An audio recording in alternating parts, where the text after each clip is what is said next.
What's going on, YouTube? Welcome to the channel. Today we're going to be doing another mod today. Bright. Yeah, we're going to be knocking out another mod today. Simple one.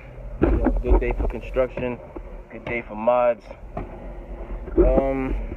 Yeah, I got to go run to Walmart and grab some materials to get this done. So let's get in the car, knock this out, come back, unbox this so you can see what I'm working on. But we got a cold start for you.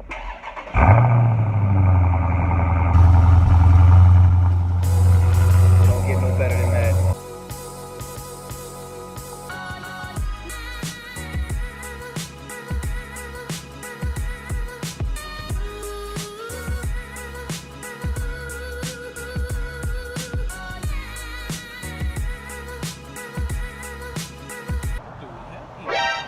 There can be only one.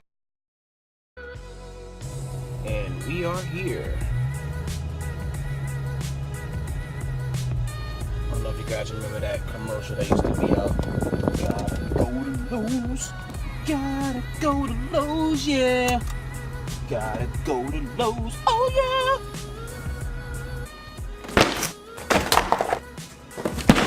It took me forever to get these parts. I went all over the place. I went to Lowe's, Home Depot, Walmart, anywhere I could think of that sold these things. I went and they were out and I had to go all over the place to find it. But we're back. As you can see, I have a Dremel and the flex shaft for, you know, those hard to reach places. So let's get this open.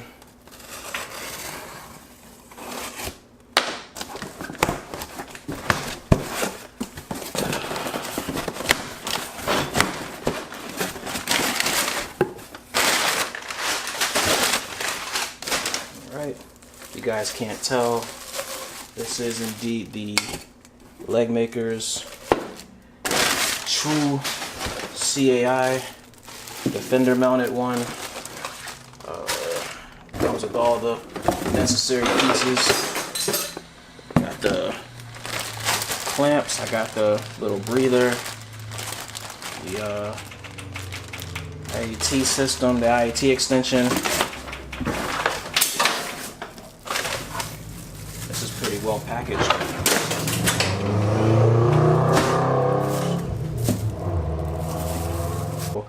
Already got the car jacked up, so let's get this on there.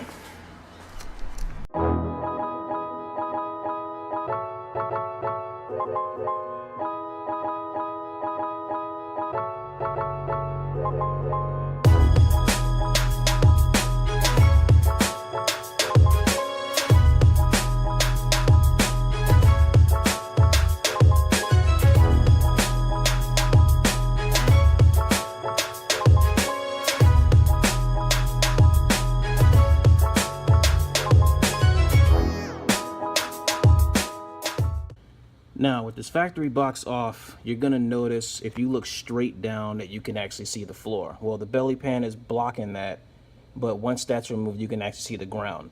So basically what I'm gonna have to do next is remove this clamp right here, and then I'm gonna have to take the Dremel and I'm gonna have to go in a pattern and circle around this area here to get a perfect cut to try to fit this intake tube through, which will feed where the filter goes. The filter will be down in here and you'll be able to see it through the front grille.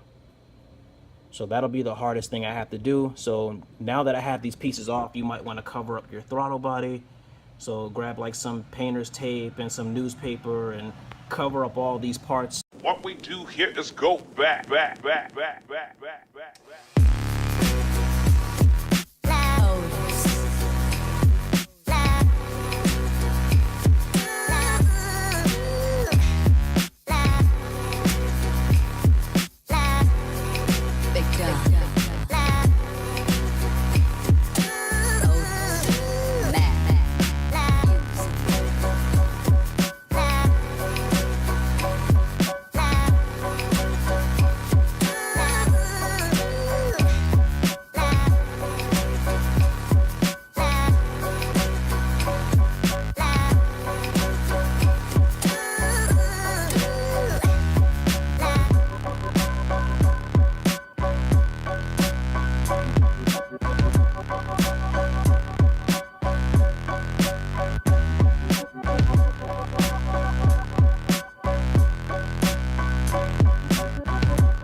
Alright, this is the finished product. Tried to touch up as much as I can.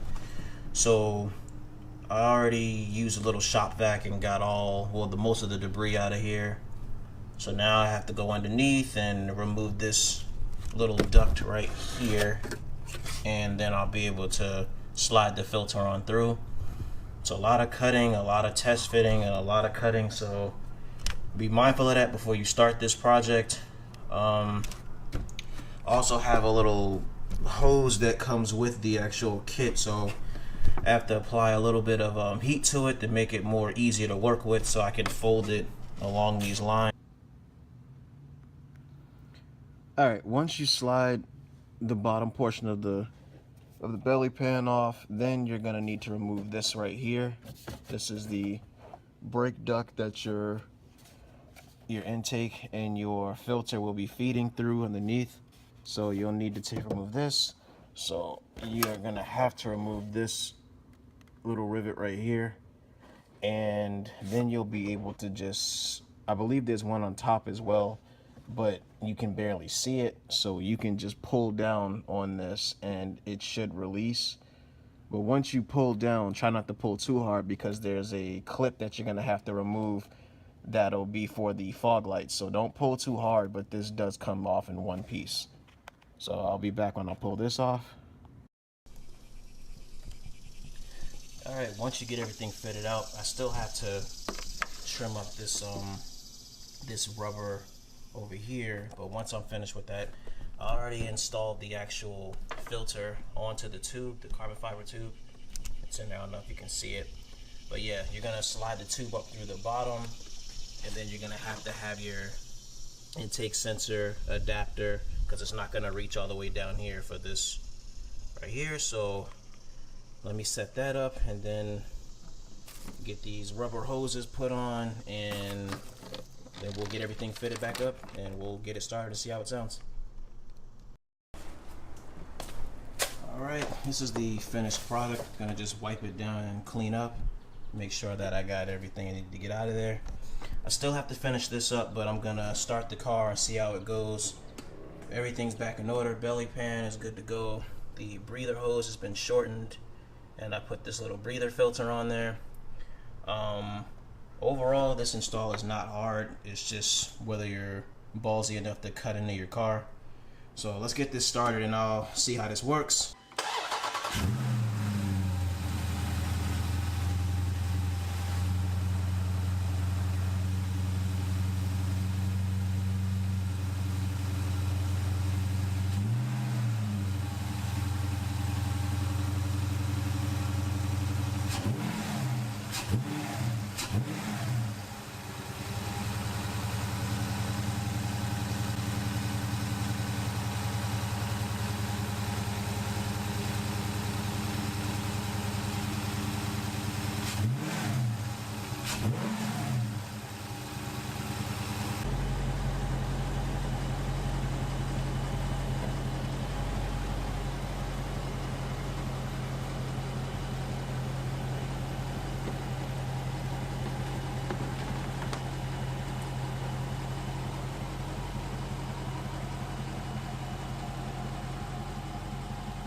Alright guys, that pretty much wraps it up for this video. Simple install if you can just stomach cutting into your car. It doesn't take long at all. It took me roughly 3.5 hours. I lost some light yesterday, but I was able to get up and knock it out today. I went through about 5 cutting wheels to get the size and measurement right, because it's a lot of cutting and fitting and cutting and fitting, but everything fits perfectly. I'm going to do some test runs later on. I'll probably do an upload of that and what I think about it after driving around with it installed.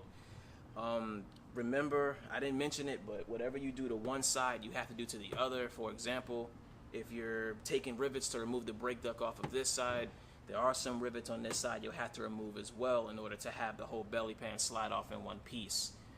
Another thing I want to mention, when I did this install, I disconnected the battery, and upon reconnecting it and turning the car on to move it off these ramps, I noticed that my computer was a little funny. Like my settings for the radio were different, my seats were a little different, The car just needs to familiarize what you've done. The battery is disconnected, so be mindful of that. Don't freak out when you turn the car on and your menus are changed or you see different menus. It's just the computer trying to reboot and catch up to what you've done. So just keep that in mind. I'll do some videos later on of what I think of this. Until then, comment, rate, subscribe. Thanks for watching.